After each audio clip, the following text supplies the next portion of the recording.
الحمد لله نحمده ونستعينه ونستغفره ونؤمن به ونتوكل عليه ونعوذ بالله من شرور أنفسنا ومن سيئات أعمالنا من يهد الله فلا مضل له ومن يضلل فلا هادي له ونشهد أن لا إله إلا الله وحده لا شريك له ونشهد أن سيدنا ومولانا محمدًا عبده ورسوله صلى الله تعالى عليه وعلى آله وأصحابه وبارك وسلم تسليمًا كثيرًا كثيرًا أما بعد فأعوذ بالله من الشيطان الرجيم بسم الله الرحمن الرحيم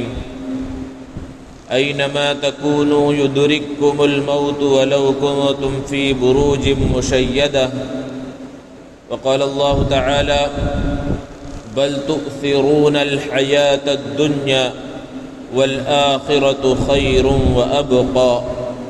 صدق الله العظيم۔ معزز سامعین کرام، بزرگوں اور دوستوں، ابھی خطبے کے اندر جو دوسری آیت کریمہ تلاوت کی گئی،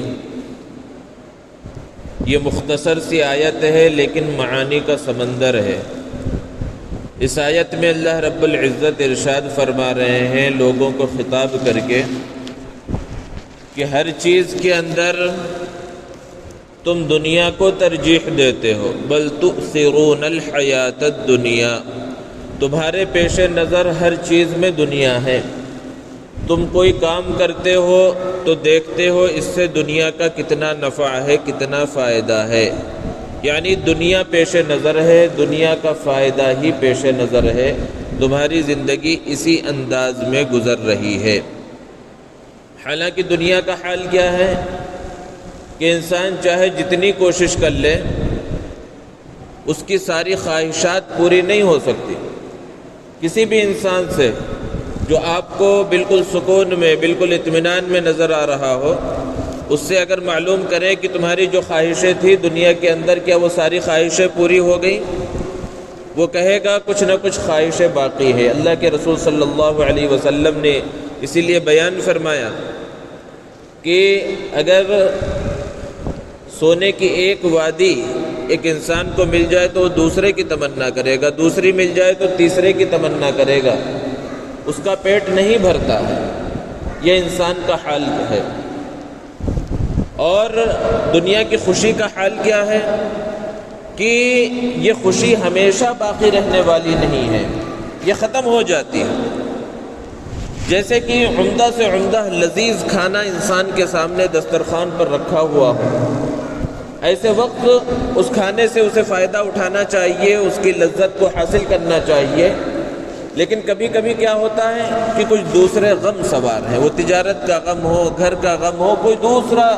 غم ہے، کوئی فکر ہے جس کی وجہ سے اس کھانے کی لذت کا اسے احساس نہیں ہو رہا ہے۔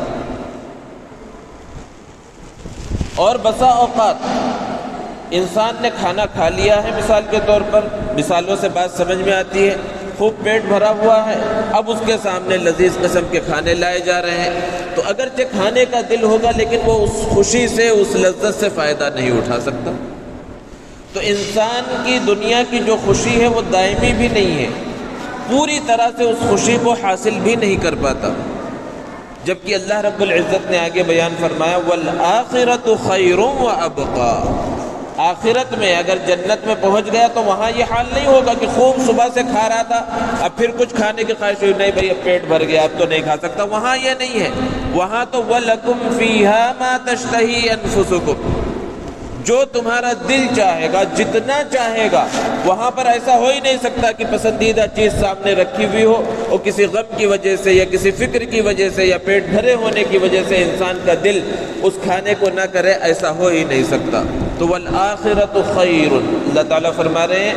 آخرت کی زندگی وہ بہترین زندگی ہے، وہ ابقا اور باقی رہنے والی زندگی ہے۔ جبکہ دنیا کی زندگی کا حال کیا ہے؟ اس کو ایک دن فنا ہو جانا ہے۔ اس آخرت کی زندگی تک انسان جو پہنچتا ہے وہ موت کے راستے سے ہی پہنچتا ہے۔ یہ زندگی اللہ تعالیٰ فرما رہے ہیں جس کی طرف انسان کی فکر ہے، جس کے لیے ساری کوشش ہے، یہ تو فنا ہو جانے والی ہے۔ اور والآخرۃ خیر وابقیٰ، جو بہترین اور باقی رہنے والی زندگی ہے، جو کبھی ختم نہ ہونے والی ہے، اس کے لیے زیادہ فکر نہیں ہے، اس کے لیے زیادہ کوششیں نہیں ہیں۔ جو بالکل فنا ہو جانے والی ہے، اس کے لیے ساری فکریں ہیں، ساری کوششیں ہیں۔ تو موت تو ایک اٹل حقیقت ہے۔ کوئی بھی شخص آپ کو دنیا میں نہیں ملے گا جو موت کا انکار کر سکے۔ انکار کرنے والوں نے تو نعوذ باللہ خدا کا انکار کر دیا، رسول کا انکار کر دیا، جزا سزا کا انکار کر دیا، حساب کتاب جنت جہنم کا انکار کر دیا، قرآن مجید کا انکار کر دیا، آسمانی کتابوں کا انکار کر دیا، لیکن وہ موت کا انکار نہ کر سکے۔ ہر شخص کو یہ پتہ ہے، قرآن میں اللہ نے بیان فرمایا کل نفس ذائقۃ الموت، ہر شخص کو موت کا مزہ چکھنا ہے۔ جو بھی اس دنیا کے اندر آیا ہے اسے ایک دن ضرور جانا ہے۔ اگر آپ سے کوئی پوچھے سب سے زیادہ یقینی چیز کیا ہے، جس کے ہونے کا بالکل پختہ یقین ہو، جس میں کوئی شک نہ ہو، تو انسان کہے گا وہ چیز موت ہے۔ موت بالکل اٹل حقیقت ہے۔ اللہ تعالیٰ نے فرمایا کہ موت سے بچنے کے واسطے انسان چاہے جیسے تدابیر اختیار کر لے، یہاں تک کہ فرمایا اینما تکونوا یدرککم الموت، تم جہاں کہیں بھی رہو گے موت تمہیں آ پکڑے گی، ولو کنتم فی بروج مشیدہ، چاہے موت سے بچنے کے واسطے تم مضبوط قلعوں کے اندر بند ہو جاؤ، موت تو آ پکڑے گی۔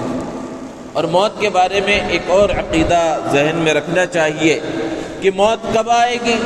کس حالت میں آئے گی، کس مقام پر آئے گی، اللہ کے سوا کوئی نہیں جانتا۔ وَمَا تَدْرِي نَفْسٌ بِأَيِّ أَرْضٍ تَمُوتُ، کس زمین پر کس علاقے میں انسان کی موت آئے گی انسان کو نہیں پتہ ہے۔ اور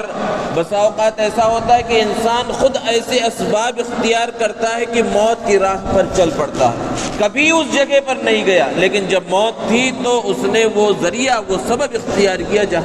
جس کی وجہ سے وہ موت کے منہ میں چلا گیا۔ اخباروں میں ایک واقعہ کئی سال پہلے آیا تھا، سعودی عرب کی کسی بلڈنگ میں کام ہو رہا تھا، بڑی بلڈنگ میں، وہاں سے ایک مزدور اوپر سے گرا۔ اب اوپر سے گرے تو عام طور پر انسان بچتا نہیں ہے، کئی منزلہ بلڈنگ کے اوپر سے گرا اور بچ گیا صحیح سالم، اور پھر وہ جو بلڈنگ میں کام چل رہا ہے انہی سیڑھیوں سے اوپر آیا، لوگ اوپر سے دیکھ رہے ہیں، اور پھر لوگوں کی جو اس کے دوست احباب تھے ان کی خوشی کا ٹھکانہ نہیں، اور خود اس شخص کی خوشی کا بھی ٹھکانہ نہیں۔ اب لوگوں نے، دوستوں نے اس سے دعوت کا مطالبہ کیا، بھائی تمہاری زندگی بچ گئی، تھوڑی اوپر سے آدمی گرتا ہے نہیں بچتا، تم اتنے اوپر سے گرے اور بچ گئے صحیح سالم، چلو مٹھائی کھلاؤ۔ تو جو بلڈنگ کو بنا رہا تھا بلڈر، ٹھیکیدار جو وہاں موجود تھا، اس نے ہی کچھ پیسے نکالے اور اس مزدور سے کہا کہ ہاں صحیح ہے، تم یہ پیسے لے جاؤ اور کچھ مٹھائی لے کر آؤ اور اپنے ساتھیوں کو کھلاؤ۔ اب وہ سیڑھیوں سے اترا اور مٹھائی لینے کے واسطے دکان جا رہا تھا، روڈ کراس کر رہا تھا، پھر اس کا ایکسیڈنٹ ہوا اور وہاں پر مر گئے۔ تو موت اس کی دوسری وجہ سے لکھی ہوئی تھی، بڑی وجہ تھی اوپر سے گرا اور نہیں مرا، لیکن پھر اس کے بعد اس کی موت کا وقت متعین تھا اور روڈ کراس کر رہا تھا، ایکسیڈنٹ کے اندر اس کا انتقال ہو گیا۔ تو کس حالت میں موت آئے گی، کیسے آئے گی، انسان نہیں جانتا۔ ایک مشہور واقعہ ہے، حضرت سلیمان علیہ السلام موجود ہیں، ان کی مجلس لگی ہوئی ہے، ان کے وزراء امراء بھی بیٹھے ہوئے ہیں، ملک الموت حضرت عزرائیل علیہ السلام بھی انسانی شکل میں حضرت سلیمان علیہ السلام کے پاس موجود ہیں۔ تو حضرت عزرائیل نے ایک وزیر کو بہت گھور کر 2-3 مرتبہ دیکھا، اسے تو پتہ نہیں ہے کہ یہ ملک الموت ہے۔ پھر جب وہ چلے گئے تو اس وزیر نے کہا مجھے ڈر محسوس ہو رہا ہے، آپ کے پاس یہ جو شخص بیٹھے ہوئے تھے یہ کون تھے، مجھے بار بار گھور کے دیکھ رہے تھے۔ تو حضرت سلیمان علیہ السلام نے کہا کہ یہ تو ملک الموت تھے، موت کا فرشتہ تھا، حضرت عزرائیل تھے یہ۔ تو اس شخص نے کہا مجھے بہت گھور کر دیکھ رہے تھے، مجھے ڈر محسوس ہو رہا ہے، آپ ہوا کو حکم دے، کیونکہ اللہ تعالیٰ نے حضرت سلیمان علیہ السلام کو ہوا پر قدرت اور طاقت دی تھی، آپ مجھے ہوا کو حکم دے کہ مجھے جزیرہ بوماس، ایک جزیرہ تھا، وہاں پر پہنچا دے تاکہ میں موت سے بچ جاؤں۔ حضرت سلیمان علیہ السلام نے ہوا کو حکم دیا اور ہوا نے آنن فانن چند لمحوں میں اسے اس جزیرے میں پہنچا دیا۔ جیسے ہی وہ اس جزیرے میں اترا، وہاں پر پہنچا، ملک الموت آئے اور اس کی جان کو قبض کر لیا، اس کی روح کو قبض کر لیا۔ پھر کچھ دن گزرے، حضرت عزرائیل علیہ السلام دوبارہ حضرت سلیمان کی مجلس میں آئے حضرت سلیمان علیہ السلام نے پوچھا کہ اس وزیر کا کیا معاملہ تھا، آپ اسے گھور کر دیکھ رہے تھے؟ تو حضرت اسرائیل نے کہا میں اسے اس لیے گھور کر دیکھ رہا تھا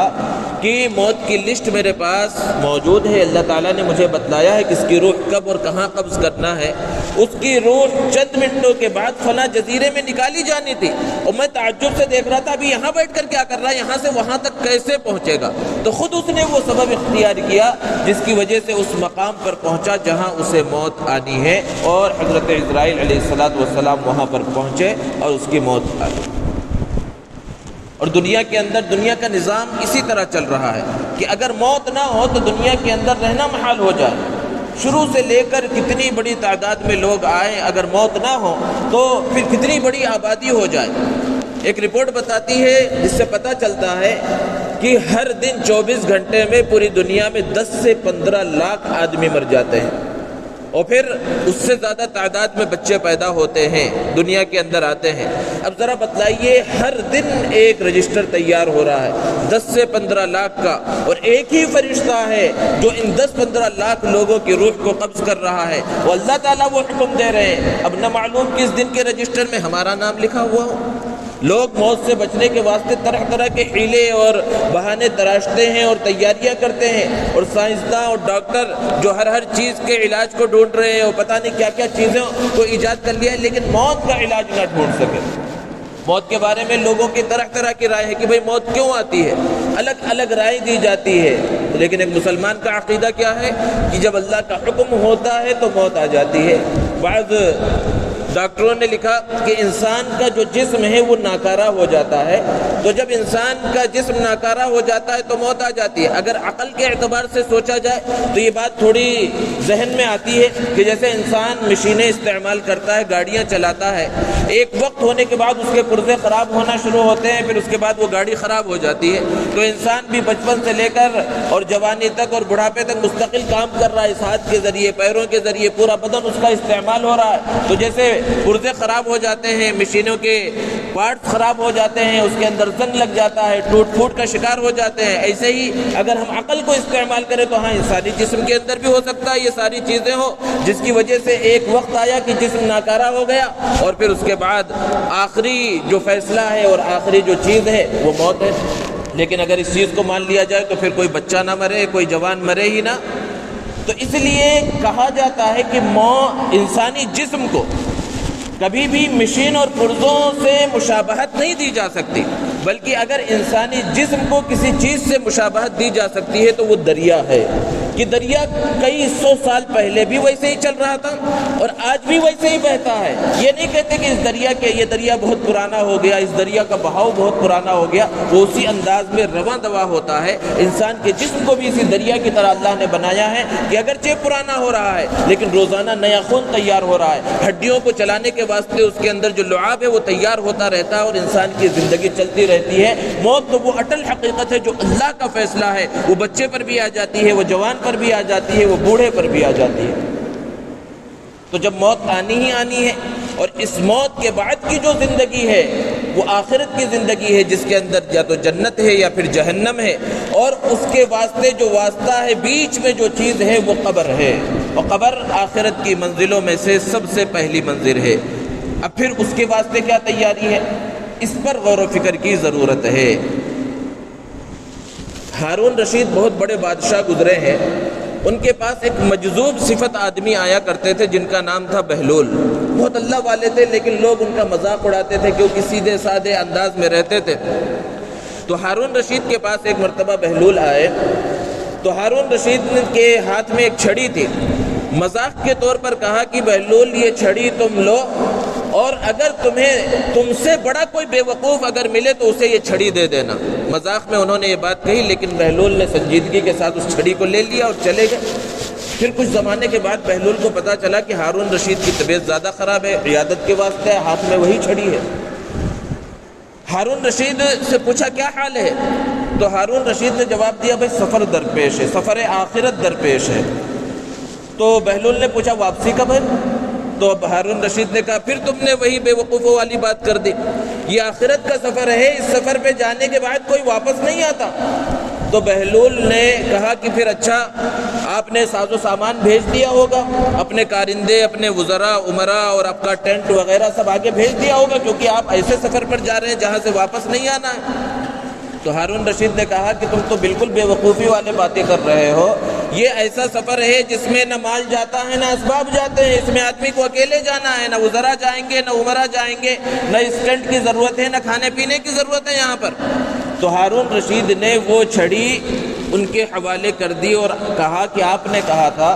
کہ مجھ سے بڑا بے وقوف اگر کوئی ملے تو اسے یہ چھڑی دے دینا، اب مجھ سے بڑے بے وقوف تو آپ نظر آ رہے ہیں، کیونکہ میں دنیا میں آپ کے حال کو دیکھ رہا تھا کہ ایک دن کا بھی کہیں سفر درپیش ہے تو ہفتوں مہینوں سے پہلے سے تیاری کی جا رہی ہے، پہلے سے آپ کے وزراء امراء اس علاقے کا دورہ کر رہے ہیں کہ بادشاہ کے جانے کے لائق ہے یا نہیں ہے، اور پھر ساز و سامان پہلے بھیجا جا رہا ہے، گھوڑے تیار ہو رہے ہیں، اونٹ اونٹنیاں تیار ہو رہی ہیں، بڑا لشکر اور قافلہ آپ کے آگے پیچھے چل رہا ہے، آپ کی حفاظت کے واسطے آپ کے فوجی ساتھ میں چل رہے ہیں، اتنا سب کچھ ہوتا تھا ایک دن، 2 دن اور 1 ہفتے کے سفر کے واسطے، اور آپ اتنے لمبے سفر پر جا رہے ہیں جہاں سے آپ کو خود پتا ہے واپسی نہیں ہے، وہاں کے واسطے آپ نے کچھ بھیجا ہی نہیں ہے، تو آپ سے بڑا پھر بے وقوف کون شخص ہے؟ اور اگر غور کریں تو بہلول نے جو بات کہی تھی وہ ہم سب کے اوپر صادق آتی ہے، اگر انسان خود اپنا محاسبہ کرے کہ ہم روزانہ اس دنیا کے واسطے کتنی تیاریاں کرتے ہیں، اپنا صرف محاسبہ کر لے کہ 1-2 دن کے سفر پر کہیں جانا ہوتا ہے، مہینوں پہلے سے بکنگ کرائی جاتی ہے، ٹرین سے جانا ہو، پلین سے جانا ہو، کسی بھی انداز میں پہلے سے اس کی تیاریاں ہوتی ہیں، سب کچھ تیار کیا جاتا ہے، پھر جاتے ہیں، اور ہر ایک کو معلوم ہے وہ آخرت کا بھی ایک لمبا سفر درپیش ہے، اس کے لیے ہم نے کیا تیاری کی ہے، جبکہ اللہ رب العزت قرآن اٹھا کر دیکھیں جگہ جگہ پر اس مضمون کو بیان کر رہے ہیں۔ قرآن مجید کی جو مکی صورتیں ہیں، یعنی جو ہجرت سے پہلے جو نازل ہوئی بڑا حصہ، اس میں احکامات زیادہ نہیں ہیں، اس میں عموماً 3 مضمون کو اللہ رب العزت نے بیان فرمایا۔ ایک توحید کا مضمون ہے، چند جمعوں پہلے توحید کے بارے میں بیان کیا گیا تھا، اور دوسرا مضمون رسالت کا، نبیوں پر رسولوں پر ایمان لانے کا مضمون، اور تیسرا مضمون آخرت کا مضمون ہے جس کے اندر موت بھی آتی ہے، قبر بھی آتی ہے، آخرت، وہاں کا سوال جواب، وہاں کا حساب کتاب، وہاں پر پہنچنے کے بعد جنت اور جہنم، پھر جنت کی نعمتیں اور جہنم کی ہولناکیاں، ان سب چیزوں کو اگر قرآن پڑھتے جائیں اور قرآن کا ترجمہ پڑھیں، تفسیر پڑھیں، آپ کو ہر صفحے میں، ہر چند صفحات کے بعد وہ آخرت کے مناظر کو اللہ رب العزت بیان کرتے ہیں، اس کی تیاری کا حکم دیتے ہیں۔ ایک جگہ پر اللہ رب العزت نے بیان فرمایا، یا ایھا الذین آمنوا اتقوا اللہ، اے ایمان والو اللہ سے ڈرو، ولتنظر نفس ما قدمت لغد، اور ہر شخص غور کر لے کہ اس نے کل کے واسطے، کل سے مراد کل ہفتے کے واسطے نہیں بلکہ کل یعنی آنے والی جو زندگی ہے، جو آخرت ہے، اس کے واسطے آگے کیا بھیجا ہے۔ یہ اللہ رب العزت فرما رہے ہیں کہ اس پر غور و فکر کرتے رہو کہ اگلی زندگی کے واسطے تم نے کیا بھیجا ہے۔ تو ہمارا کام کیا ہونا چاہیے؟ اسی انداز میں محاسبہ اپنا کرتے رہنا چاہیے، کیونکہ موت ایک اٹل حقیقت ہے، موت سے کسی کو بچنا نہیں ہے، یہاں تک کہ انبیاء، اولیاء، صلحاء، ائمہ کوئی بھی نہ بچ سکے، اور ابو لہب اور ابو جہل جیسے نافرمان بھی نہیں بچ سکتے، اور موسیٰ اور خلیل جیسے فرما بردار بھی موت کے چنگل سے نہیں بچ سکتے۔ موت تو ہر ایک کو آنی ہے۔ ایک بیوہ عورت تھی، اس کے ایک بچے کا انتقال ہو گیا، کیونکہ وہی بچہ اس کی دیکھ بھال کرتا تھا۔ اب اس عورت کو اپنے بچے کے انتقال کا یقین ہی نہیں ہو رہا ہے، الگ الگ حکیموں کے پاس، الگ الگ طبیبوں کے پاس، ڈاکٹروں کے پاس لے کر جا رہی ہے، سب لوگ اسے بتا رہے ہیں کہ اس کی جان نکل چکی ہے، اس کی تدفین کا، تکفین کا انتظام کرو، لیکن اسے یقین ہی نہیں ہو رہا ہے۔ تو ایک لوگوں نے بتایا فلاں جگہ پر بڑے حکیم صاحب ہیں، ان کے پاس لے کر جاؤ۔ اب وہ سمجھانا بھی چاہتے تھے لیکن سیدھے انداز میں وہ عورت سمجھ نہیں رہی تھی، تو اس سے کہا کہ اس کا ایک علاج ہے، اس کی زندگی بچ سکتی ہے کہ اپنے علاقے میں یا کہیں پر کسی ایسے گھر سے ایک گلاس پانی لے کر آؤ جس گھر کے اندر کسی کی موت نہ ہوئی ہو، تو اس پانی کے ذریعے تمہارے بیٹے کا علاج ہو جائے گا۔ وہ تو خوش ہو گئی۔ اپنے محلے کے ہر گھر میں گئی اور پوچھا کہ اگر تمہارے گھر کے اندر کسی کی موت نہ ہوئی ہو تو ایک گلاس پانی دے دو۔ سب نے بتایا بھائی ایسا گھر کوئی نہیں ملے گا، ہر گھر والے یہی کہہ رہے ہیں کسی نہ کسی کا انتقال ہوا ہے۔ بعض لوگوں نے تو بتایا کہ ہمارے گھر میں زندہ رہنے والوں کے مقابلے میں مرنے والوں کی تعداد زیادہ ہے، کوئی گھر ایسا نہیں ملے گا جو یہ کہہ سکے کہ ہمارے گھر میں کسی کا انتقال نہیں ہوا، کیونکہ دنیا کا نظام ہی اللہ رب العزت نے اس طرح بنایا ہے۔ تھک ہار کر وہ عورت واپس آئی اور حکیم صاحب سے کہا کہ کوئی گھر ایسا نہیں ملا جس کے اندر کسی کا انتقال نہ ہوا ہو۔ تو پھر اس حکیم صاحب نے کہا کہ جب آپ کو اس بات کا مشاہدہ بھی ہو گیا، تجربہ بھی ہو گیا کہ کوئی گھر ایسا نہیں ہے جس میں موت نہ ہوئی ہو اور موت سے کوئی بچ گیا ہو، تو پھر اب آپ کو یقین کر لینا چاہیے کہ آپ کے بیٹے کا بھی انتقال ہو چکا ہے۔ اس وقت اس عورت کے سمجھ میں یہ بات آئی اور اس نے اس کی تدفین وغیرہ کا انتظام کیا۔ تو موت تو اتنی اٹل حقیقت ہے، ہماری نظروں کے سامنے ہے، اور آج کے زمانے میں ہم روزانہ موت کو دیکھتے ہیں۔ سوشل میڈیا کی کثرت کی وجہ سے وہ حادثات کو ہم دیکھ رہے ہیں اور کس انداز میں لوگوں کو موت آ رہی ہے۔ ہماری نظروں کے سامنے سے ایسے ویڈیوز بھی روزانہ آتے رہتے ہیں، لیکن ذہن و دماغ کے اندر اس کی تیاری کی توجہ ہی نہیں ہوتی، جبکہ اللہ کے رسول صلی اللہ علیہ وسلم نے فرمایا اکثروا ذکر ہادم اللذات الموت، کہ لذتوں کو ختم کرنے والی چیز موت کو کثرت سے یاد کیا کرو۔ لیکن ہماری تیاری دنیا کے اندر لگی ہوئی ہے۔ ایک بہت بڑے مالدار شخص نے ایک عمدہ قسم کا گھر بنایا، یعنی اس کے اندر جو کچھ تزئین ہو سکتی تھی اس انداز میں عالی شان محل بنا کر تیار کیا، اور پھر عام لوگوں کو دعوت دی کہ آ کر میرے گھر کو دیکھے، اگر اس میں کہیں پر کوئی کمی نظر آئے تو بتلائے۔ یعنی اس نے اتنا لحاظ رکھا کہ کوئی چھوٹی سے چھوٹی کمی کہ جس کو کوئی اعتراض کرنے والا، تنقید کرنے والا نکال سکے، ایسی بھی کمی اس نے اپنے گھر کے اندر باقی نہیں رکھی۔ ایسا عالی شان گھر، عالی شان محل تیار کیا۔ اب لوگ آنے لگے، دیکھنے لگے، اور ہر ایک بڑھ چڑھ کر اس میں تعریف کر رہا ہے کہ ایسا گھر تو ہم نے اپنی زندگی میں نہیں دیکھا۔ خوب بڑھ چڑھ کر لوگ تعریف کر رہے ہیں کیونکہ وہ ایسا گھر اس نے بنایا تھا۔ پھر ایک شخص آیا اور اس نے کہا کہ بہت عالی شان گھر ہے، لیکن اس میں 2 خرابیاں ہیں اس گھر کے اندر۔ اب وہ گھر کا مالک بڑا پریشان ہو گیا کہ اتنا پیسہ کروڑوں اربوں خرچ کرنے کے بعد اب اس کو اس گھر کے اندر 2 خرابیاں نظر آ رہی ہیں، جبکہ اتنے بڑے بڑے لوگ آئے اور گھر کی انہوں نے تعریف کی۔ تو اس نے غصے میں پوچھا کہ کیا خرابی ہے؟ تو اس شخص نے کہا پہلی خرابی تو یہ ہے کہ آپ اس میں ہمیشہ نہیں رہیں گے، آپ نے بنایا ہے، آپ اس میں ہمیشہ نہیں رہیں گے، اور دوسری خرابی یہ ہے کہ یہ گھر بھی ہمیشہ نہیں رہے گا۔ اگر اس چیز کا انسان کو یقین ہو جائے،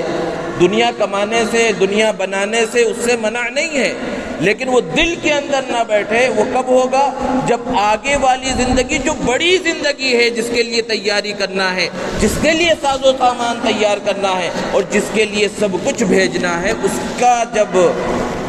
ذہن کے اندر اس کی جب فکر ہوگی تو پھر انسان کی زندگی صحیح انداز میں گزرے گی۔ ایک قبرستان کے پاس سے اللہ کے رسول صلی اللہ علیہ وسلم گزرے، قبر کی طرف اشارہ کر کے کہا کوئی دن قبر پر ایسا نہیں گزرتا جس دن یہ قبر آواز نہ دیتی ہو کہ میں وحشت کا گھر ہوں، میں کیڑے مکوڑوں کا گھر ہوں، میں تنہائی کا گھر ہوں، مگر اس شخص کے واسطے رحمت ہوں جو اللہ کا ڈر اپنے دل کے اندر رکھتا ہے۔ تو قبر روزانہ یہ آواز دیتی ہے۔ حضرت عثمان غنی رضی اللہ تعالی عنہ کے بارے میں ہے کہ ان کے سامنے جنت کا، جہنم کا تذکرہ ہوتا، آخرت کا تذکرہ ہوتا، اس کو غور سے سنتے، لیکن جیسے ہی موت کا تذکرہ اور موت کے بعد قبر کا تذکرہ آتا تو پھر رونا شروع کر دیتے، یہاں تک کہ داڑھی مبارک ان کی آنسوؤں سے تر ہو جاتی۔ لوگ کہتے کہ آپ کے سامنے یہاں تک کہ جہنم کی ہولناکیاں بیان کی جاتی ہیں، موت کی سختیاں بیان کی جاتی ہیں، سب کچھ بیان کیا جاتا ہے، لیکن آپ کے اندر وہ کیفیت پیدا نہیں ہوتی، لیکن قبر کا جب تذکرہ کیا جاتا ہے تو آپ کی کیفیت بالکل بدل جاتی ہے۔ حضرت عثمان غنی رضی اللہ تعالی عنہ نے بیان فرمایا وہی بات جو اللہ کے رسول صلی اللہ علیہ وسلم نے بتلائی ہے، اس کی تفسیر کی کہ یہ یہاں پر اگر کامیاب ہو گئے، یہاں جو کچھ حساب کتاب ہوگا، یہاں کامیابی مل گئی تو آگے کے جو مراحل ہیں وہ آسان ہوتے چلے جائیں گے۔ انسان کو دنیا کے اندر بہت سارے امتحانات سے، اور خاص طور پر جو اسٹوڈنٹس ہیں، طلباء ہیں، الگ الگ قسم کے امتحانات ہوتے ہیں۔ ابھی امتحانات کا زمانہ چل رہا ہے، آپ کو پتہ ہوگا کہ بچے کس انداز میں تیاری کر رہے ہیں۔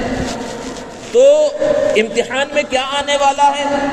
عموماً معلوم نہیں ہوتا، یعنی خاص کون سا سوال ہوگا۔